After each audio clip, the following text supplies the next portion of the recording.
Goeiedag, dit is Annika de Beer en hierdie is jou midweek weervoorspelling met trots geborg deur Laveld Agrochem.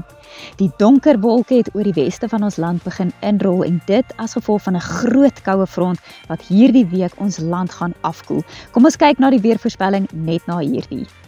Jou lewe lank bestudeer jy die weer, die grond, mense en vooruitgang. Alles dui op een ding. Sonder mekaar kan ons nie. Deur die loop van woensdagoggend beweeg die bielie van 'n koue front oor die weste van ons land met van die reën wat selfs so ver noord as die suide van Namibië gaan strek. Daar waar ons die blou kleurskakering sien is waar ons die reën verwag, heelwat reën veral ook in die weste van die Wes-Kaap en rondom die moederstad en dan ook koue toestande agter die front. Maar voor die koue front warm weer langs die kus van die Oos-Kaap en KwaZulu-Natal as gevolg van bergwindtoestande met matige weer op die Hoëveld vir Woensdag. Donderdagoggend het daardie koue front nou verder ooswaarts beweeg met sneeu wat nou kan uitsak oor die hoogliggende dele van die Kaap-provinsies, daar waar ons die sterretjies sien op hierdie kaart en dit bly koud agter die koue front met heelwat reën wat nog kan voorkom in veral die Noord en die Wes-Kaap. En dan donderdagmiddag is dit sommer bewolk tot gedeeltelik bewolk oor die sentrale en westelike deel van ons land met enkele reënbuie wat ook kan voorkom in die Vrystaat en die Noord-Kaap, sowel as die Oos-Kaap daar waar ons die blou kleurskakering sien, maar ook nog heelwat reën dan oor die weste van ons land en die suidweste rondom Kaapstad, die Oeverberg en die tuinroete, sowel as die Boland en die Wynlande. Reën word dan ook Vrydagoggend steeds verwag in die verre weste van die Wes-Kaap. Dis nou ysig koud reg oor ons binneland, ook vir die oggendtemperature met 'n bietjie reën wat ook steeds kan voorkom langs die noordkus van KwaZulu-Natal en teen Vrydagmiddag het die ysige koue nou reg oor Suid-Afrika versprei.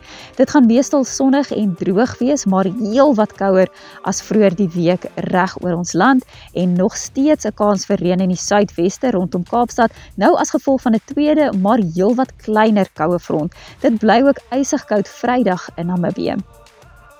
Wat die temperature betref, vir Woensdagoggend is jou minimum so rondom 4 grade Celsius vir Welkom en Bloemfontein. Woensdagmiddag sien ons al reeds die koue oor die weste van ons land, daar waar die groen kleurskakering deurkom met maksimum temperature daar tussen 12 en 17 grade Celsius.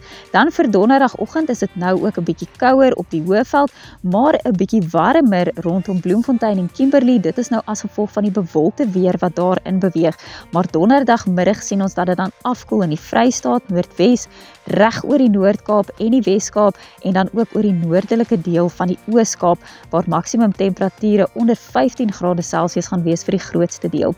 Vrydagoggend het die koue nou ook die ooste van ons land bereik. Dit gaan 'n ysige koue oggend wees en Vrydagmiddag dan ook 'n koue middag vir die Hoëveld, sentraal Suid-Afrika en reg oor al die Kaap-provinsies. Dit is net 'n bietjie matige weer wat ons sien in die Laagveld. Vir Woensdagoggend is die ryp hoofsaaklik in Lesotho. Ons sien dieselfde vir Donderdagoggend en dit is omdat ons dan ook bewolkte weer het oor sentraal Suid-Afrika, maar vir Vrydagoggend klaar die bewolkte toestande op en nou wyd verspreide ryp oor 'n groot deel van Suid-Afrika, daar waar ons die blou kleurskakering sien en ook oor dele van Namibië. So wees asseblief gewaarsku teen die wyd verspreide ryp wat ons verwag vir Vrydag. 'n matige noordwestewind op die Hoëveld en 'n fris tot sterk noordwestewind in die Groot Karoo, maar dan 'n stormsterk noordwestewind rondom die suidweskus. Dit is dan nou tussen Langebaan, al die pad tot by Struisbaai, insluitend Kaapstad, waar ons daardie stormsterk noordwestewind verwag en 'n fris tot sterk noordoostewind langs die noordkus van KwaZulu-Natal. Dan 'n matige suidwestewind wat ons verwag vir Donderdag in Kaapstad, maar nou het daardie stormsterk wes tot suidwestewind verskuif na die tuinroete en die Suid-Kaapse kus en dan later die dag verwag ons dit ook langs die kus van die Oos-Kaap. Dit is nou Donderdag wat ons na verwys met 'n matige tot fris wes tot suidwestewind oor die westelike binneland. En dan vir Vrydag is daar 'n koue bries wat met tye gaan waai op die Hoëveld en ook in die Groot Karoo. 'n Fris noordwestewind vir Kaapstad met daardie volgende koue front wat deurbeweeg en 'n sterk tot matige suidwestewind nou langs ons ooskus. Dit is jou weervoorspelling vir die volgende paar dae. Bly asseblief warm en dan gesels ons weer Saterdag op Ontbytsake.